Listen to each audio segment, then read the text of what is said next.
The airport buzzed with the usual chaos of travelers rushing to their gates, families reuniting after long journeys, and announcements echoing through the halls. Among the crowd stood Maya and Nia Johnson, identical twins who could light up any room with their bright smiles and matching outfits. At just 12 years old, they were excited about boarding a flight to visit their grandparents in another state. It was supposed to be a fun trip filled with laughter, stories, and memories. But what happened next would turn an ordinary day into something unforgettable, not just for them, but for everyone around. Maya and Nia had been sitting patiently near Gate 32 while their parents handled last-minute details before boarding. Their mom, Erica, was busy checking luggage tags and ensuring everything was in order. Their dad, Marcus, juggled snacks and entertainment for the long flight ahead. The girls, on the other hand, grew restless. After hours of waiting, they felt the familiar call of nature and looked at each other knowingly. "Mom," Maya said softly, tugging at Erica's sleeve, "we need to use the restroom." Erica glanced up from her checklist, smiled warmly, and nodded. "Go ahead, girls," she replied. "There's one right by the gate. Just be quick, we're boarding soon." With that permission, the twins hopped off their seats and headed toward the restroom located near Gate 32. They walked hand in hand, chatting quietly about how much fun they'd have during their vacation. Little did they know, this simple errand would become far more complicated than either of them could imagine. As they approached the entrance to the restroom, a uniformed airline employee stationed nearby stopped them. The woman, middle-aged with a stern expression, held up a hand as if to block their path. "Excuse me," she said sharply. "Where do you think you're going?" Confused, Maya stammered, We just want to use the bathroom." The agent's eyes narrowed slightly, and she crossed her arms over her chest. "This area is restricted," she replied curtly. "You'll have to find another restroom elsewhere." Nia frowned, glancing back at the sign above the door that clearly marked it as a public restroom. "But it says it's open," she pointed out hesitantly. The agent didn't budge. Instead, she repeated herself louder this time. "I said no. You can't go in here." Her tone left no room for argument, and the twins exchanged nervous looks. What had they done wrong? Why was this stranger treating them so harshly? Feeling uneasy, Maya tried again. "Please, we really need to." "Go," she pleaded, her voice trembling. But the agent only shook her head firmly. "Rules are rules," she muttered under her breath, avoiding eye contact. Meanwhile, other passengers passed by without incident, some even slipping into the same restroom without being questioned. A young boy, roughly the same age as the twins, walked in unbothered, leaving the girls feeling even more confused and humiliated. Tears welled up in Nia's eyes as she whispered to her sister, "Why won't she let us in?" Maya didn't have an answer. All she knew was that they were being singled out for reasons they couldn't understand. Finally, after standing there awkwardly for several minutes, the twins turned away, defeated. They shuffled back to their seats, trying to hold back tears until they reached their mom. When they returned to Erica, their faces told the whole story. Erica immediately noticed their red-rimmed eyes and slumped shoulders. She knelt down to their level, concern etched across her face. "What happened?" she asked gently. At first, the twins hesitated, unsure of how to explain. Then Maya blurted out, "That lady wouldn't let us use the bathroom." Erica's brow furrowed as Nia added, "She said we couldn't go in, but other kids went in just fine." A wave of anger washed over Erica as she pieced together what must have happened. She took a deep breath, trying to stay calm for her daughter's sake. "Don't worry, sweethearts," she reassured them, pulling them close. "We're going to fix this." Though her words were soothing, her mind raced with thoughts of injustice and prejudice. This wasn't the first time her family had faced discrimination, but seeing her children hurt like this ignited a fire within her, a fire that would soon spread far beyond the confines of Gate 32. While the twins clung to their mom, seeking comfort, Erica made a silent promise to herself. No one would treat her daughters this way and get away with it. Little did anyone know, those 10 minutes of humiliation would set off a chain reaction that would shake not only the airline, but also the entire aviation industry.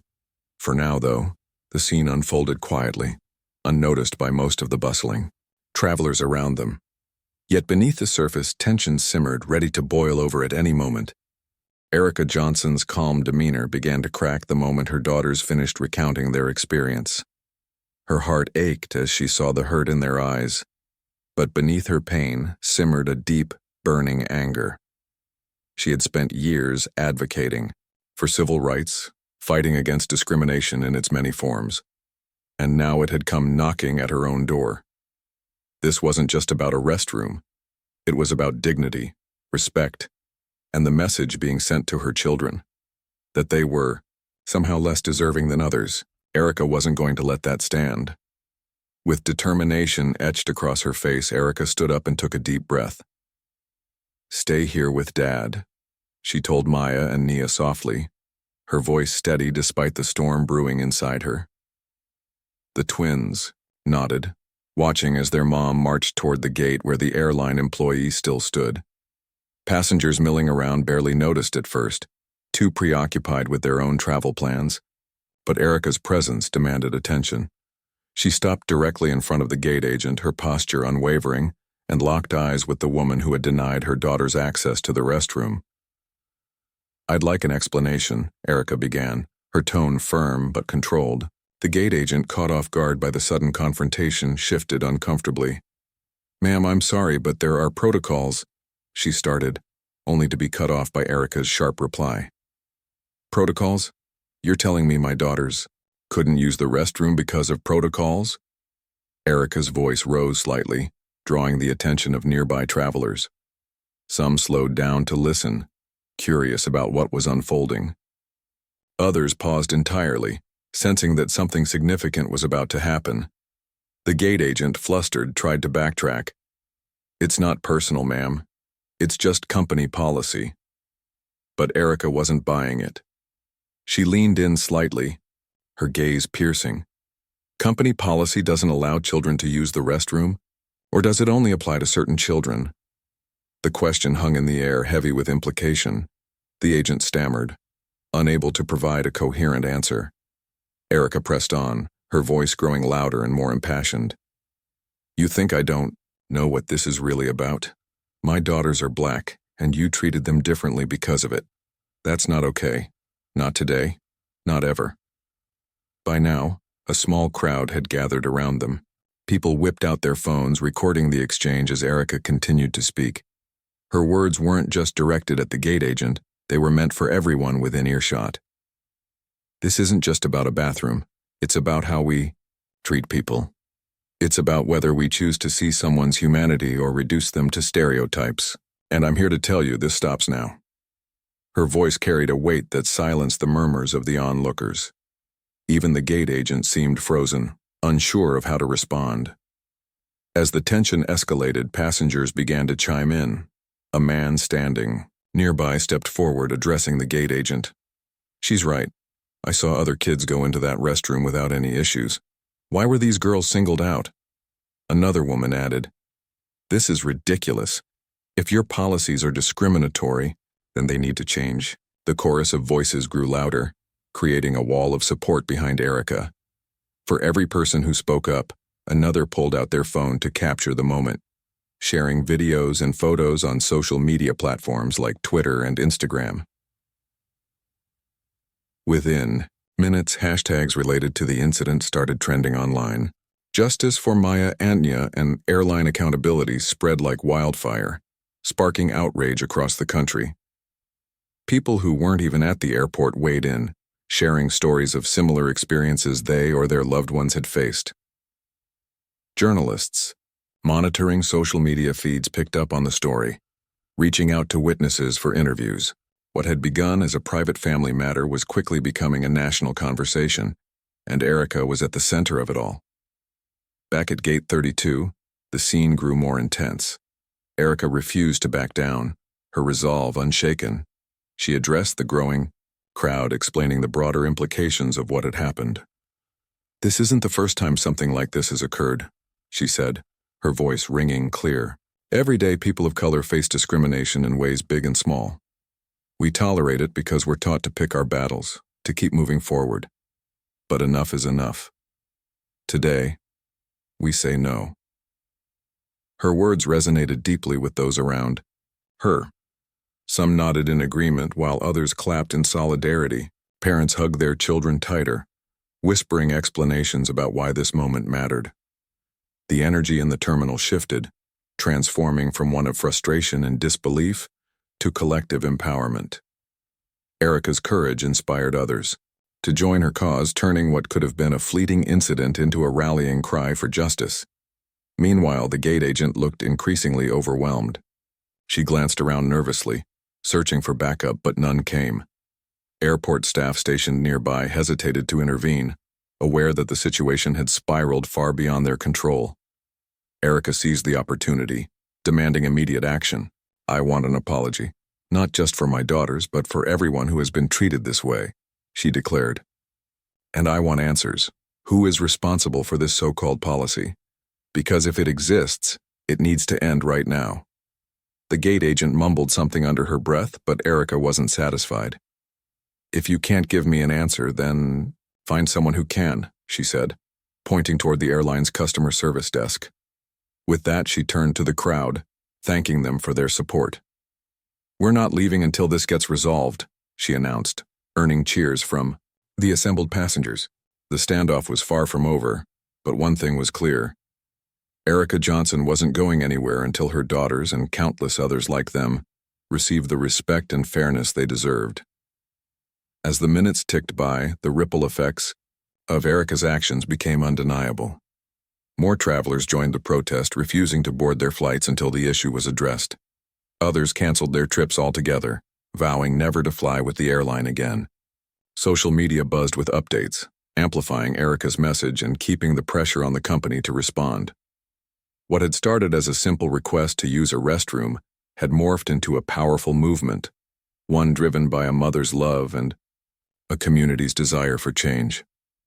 And though the battle was far from won, Erica knew she had struck a chord that would resonate far beyond the walls of the airport. As Erica's confrontation with the gate agent unfolded, the crowd around her grew larger and more vocal. Passengers who had initially been bystanders now became active participants in the unfolding drama. Some offered words of encouragement to Erica, while others shared their own stories of discrimination they'd faced in airports or on flights. One elderly woman stepped forward, tears in her eyes, recounting how she'd once been denied service at a ticket counter because of her accent. A young man holding a guitar recounted being racially profiled during a security check, despite having no issues with his documentation. These personal testimonies added fuel to the fire, turning the incident into something much bigger than just one family's struggle. It was a reflection of systemic problems that many people had endured silently for years. The power of social media amplified the moment exponentially. Within minutes of the first video being posted, hashtags like "Steiger Justice for Maya and Nia" and "Darg Airline Accountability" began trending nationwide. Clips of Erica's passionate speech spread rapidly across platforms like Twitter, Instagram, and TikTok. Influencers and activists picked up on the story, sharing it with their followers and calling for accountability. Journalists monitoring social media feeds quickly identified the growing outrage and reached out to witnesses for statements. News outlets started covering the incident live, broadcasting updates as events unfolded at Gate 32. What made the situation even more compelling was Erica's decision to livestream directly from her phone. Standing tall amidst the chaos, she addressed thousands of viewers tuning in from all over the world. "This isn't just about my daughters," she said, her voice steady but filled with emotion.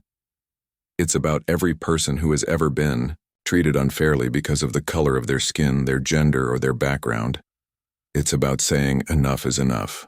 Her words struck a chord with viewers, many of whom left comments expressing their support and admiration for her courage. The live stream also provided a raw, unfiltered look at the growing protest. Passengers held up signs scrawled with messages like "fair treatment for all" and "no more discrimination." Others chanted slogans such as "stand up, speak out," and "respect our rights." The energy in the terminal was electric, a mix of anger, frustration, and hope. Parents knelt beside their children, explaining why this moment mattered. not just for Maya and Nia, but for future generations. Even airport employees not involved in the incident seemed moved, some quietly nodding in agreement as they observed the scene. Meanwhile, the airline scrambled to respond to the mounting pressure. Their initial statement, a generic apology claiming they were looking into the matter, only fueled further criticism. Critics pointed out that the apology lacked sincerity and failed to address the root cause of the issue, systemic bias within the company. Social media users dissected the statement, mocking its lack of accountability. One tweet read, "An empty apology is worse than no apology at all. Fix your policies, not your PR." Another commenter wrote, "If this doesn't lead to real change, we'll remember who stood by and did nothing." Back at Gate 32, Erica refused to let the momentum die down. She knew that staying visible was key to keeping the pressure on. Addressing the crowd again, she urged them to remain united. "They're counting on us to get tired, to give up, to go back to our lives," she said. "But if we do that, nothing changes.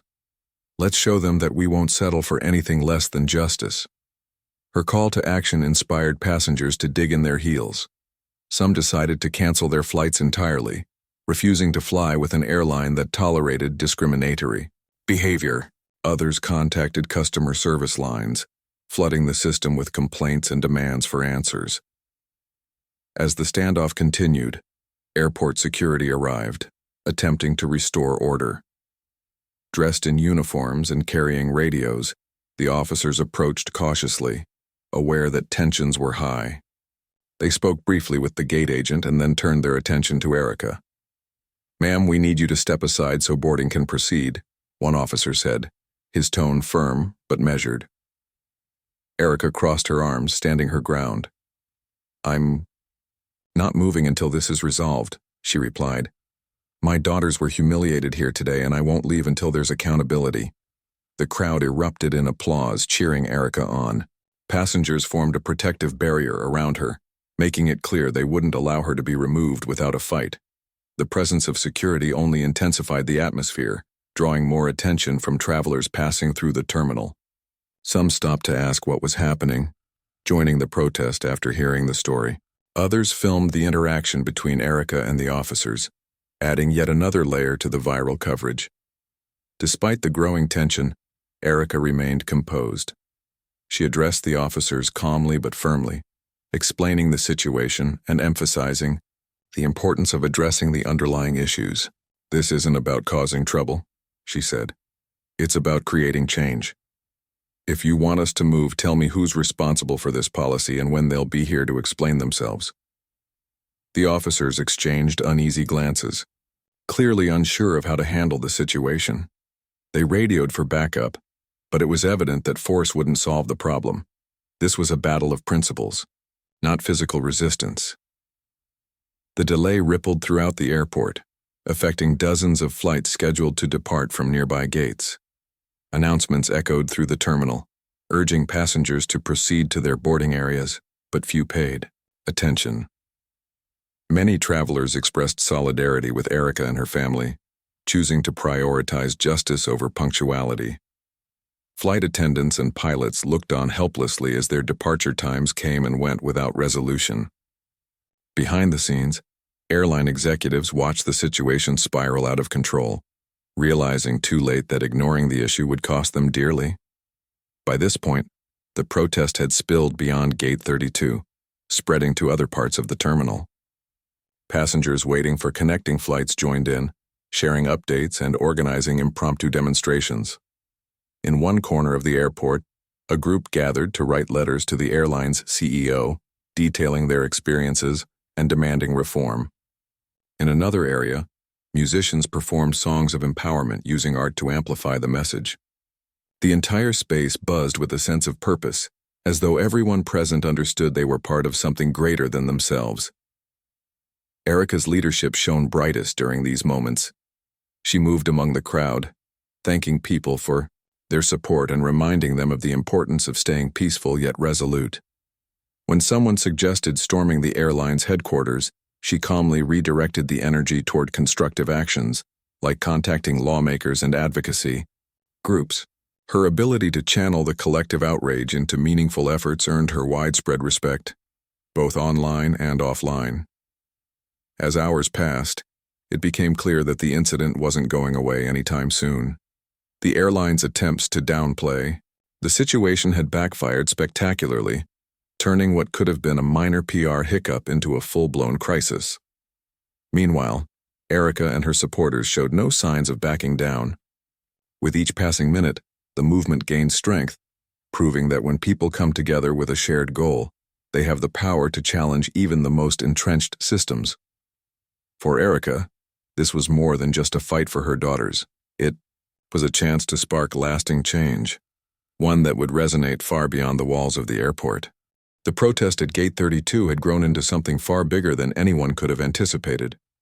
What started as a mother's demand for justice for her daughters had now transformed into a full-blown movement, with passengers from across the terminal joining forces to stand against discrimination. The energy in the airport was electric, a mix of frustration, determination, and hope. Erica Johnson stood at the center of it all, her voice steady but filled with emotion as she addressed both the crowd around her and the thousands watching online via her live stream.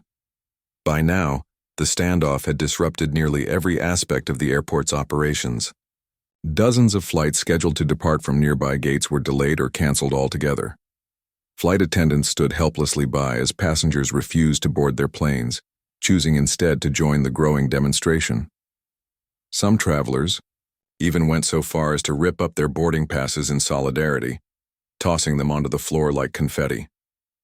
Pilots made frustrated announcements over the intercom, urging passengers to proceed to their gates, but few listened. The message was clear.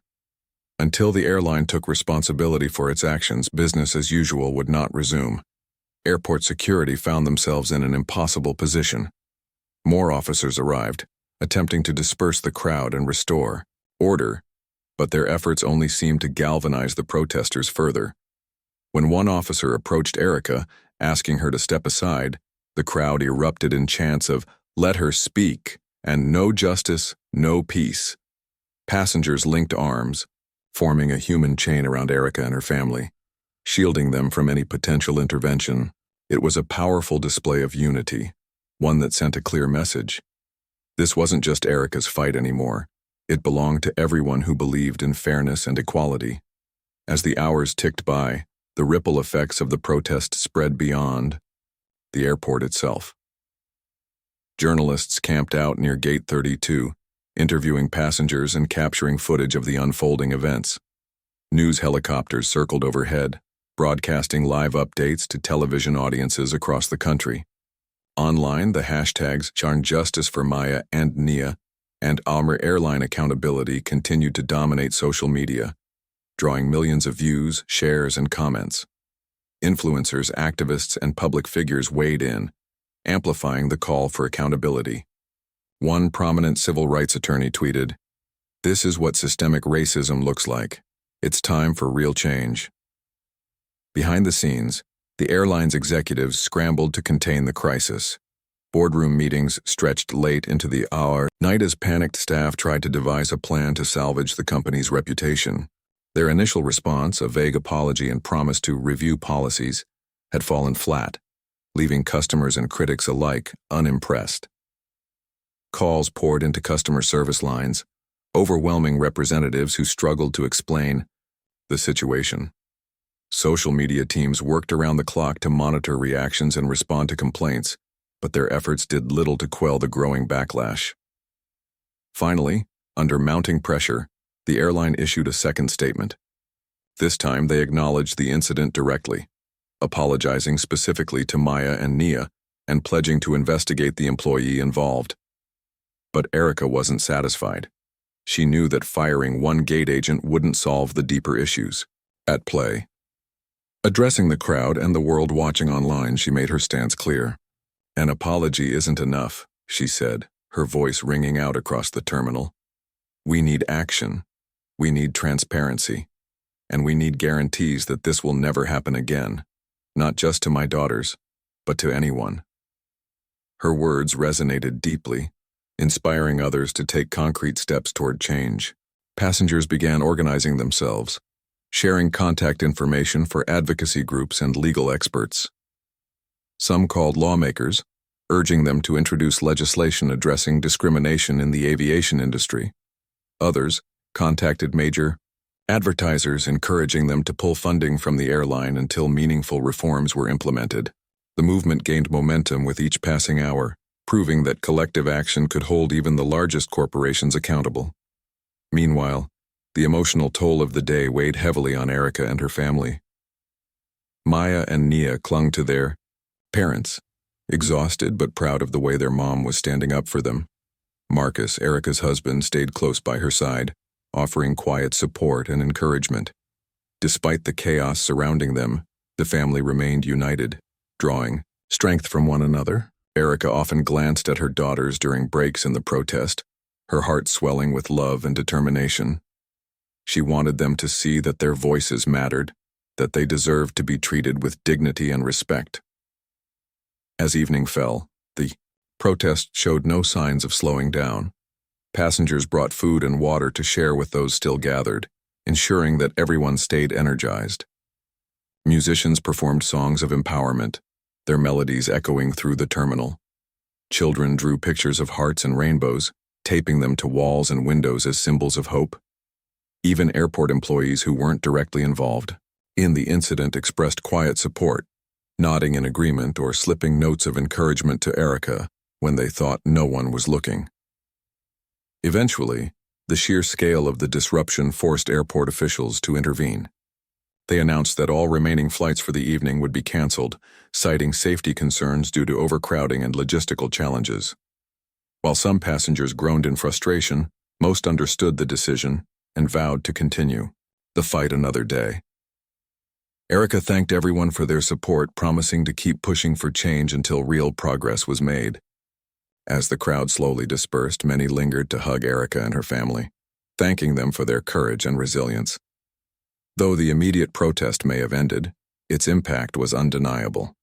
The story of Maya and Nia and their mom's unwavering determination had sparked a nationwide conversation about discrimination in the travel industry. People shared their own experiences of bias and prejudice, creating a groundswell of demand for reform. For Erica, this was just the beginning. She knew the road ahead would be long and difficult, but she also knew that she wasn't alone. With a community of supporters behind her, she was ready to take on whatever came next. By the time the last passenger left the terminal, Gate 32 looked different from when the day had begun. Posters and signs covered the walls, bearing messages of solidarity and calls for justice. Empty coffee cups and crumpled boarding passes littered the floor, reminders of the day's events. But amidst the mess, there was a sense of hope, a belief that change was possible if people were willing to stand together and fight for it. Erica smiled faintly as she gathered her daughters and walked away, knowing that their small act of defiance had ignited something much larger than themselves. In the days following the protest at Gate 32, the fallout from the incident continued to reverberate far beyond the walls of the airport. The airline, now under intense scrutiny, faced mounting pressure from customers, advocacy groups, and lawmakers alike. Social media remained ablaze with discussions about accountability and systemic discrimination in the aviation industry. For Erica Johnson and her family, what had started as a deeply personal battle for justice had evolved into a national movement, one that would ultimately lead to meaningful change. The airline's CEO made a rare public appearance on a major news network, attempting to address the growing backlash. Sitting stiffly in a studio chair, he read from a prepared statement, acknowledging the harm caused by his company's actions, or lack thereof, and pledging to take immediate steps to rectify the situation. "We are deeply sorry for the treatment Maya and Nia experienced," he said, his tone measured but lacking genuine warmth. "This is not reflective of our values as an organization, and we are committed to ensuring this never happens again." He went on to announce the termination of the gate agent involved in the incident, as well as plans to implement mandatory anti-bias training for all employees. But Erica wasn't satisfied with empty promises or superficial gestures. She knew that true reform required more than firing one individual or hosting a few workshops. It demanded structural changes that addressed the root causes of discrimination within the industry. Determined to hold the airline accountable, Erica partnered with civil rights organizations and legal experts to push for broader reforms. Together, they drafted a set of demands, including transparent investigations into past incidents of bias, independent oversight of employee conduct, and clear policies to prevent discriminatory practices moving forward. The airline initially resisted these proposals, citing logistical challenges and financial concerns. However, as public outrage persisted and boycotts gained traction, executives realized they had no choice but to listen. Facing plummeting stock prices and a tarnished reputation, the company relented, agreeing to meet with Erica and her team to discuss concrete solutions. Over weeks of negotiations, Erica stood firm, refusing to compromise on key issues. Her persistence paid off when the airline unveiled a sweeping initiative aimed at combating discrimination across its operations. The new measures included the establishment of a diversity and inclusion task force, tasked with reviewing policies and addressing complaints of bias. Employees would undergo rigorous training programs designed not only to raise awareness, but also to foster empathy and understanding. Additionally, the airline promised to create a hotline where passengers could report instances of unfair treatment anonymously, ensuring their voices would be heard without fear of retaliation. These changes were announced publicly, accompanied by a heartfelt apology from the CEO, a stark contrast to his earlier, detached statements. While many praised the airline for taking responsibility, others remained skeptical, questioning whether these reforms would translate into tangible results. Erica understood the importance of vigilance. She knew that holding institutions accountable required ongoing effort. To ensure lasting impact, she launched an advocacy campaign called Travel with Dignity, partnering with activists, educators, and community leaders to promote equity in travel. Through workshops, social media campaigns, and partnerships with other airlines, the initiative sought to raise awareness about discrimination and empower individuals to speak out against injustice. For Maya and Nia, the aftermath of the incident brought both healing and growth. Though the memory of being denied access to the restroom still stung, they took pride in knowing they had played a role in sparking meaningful change.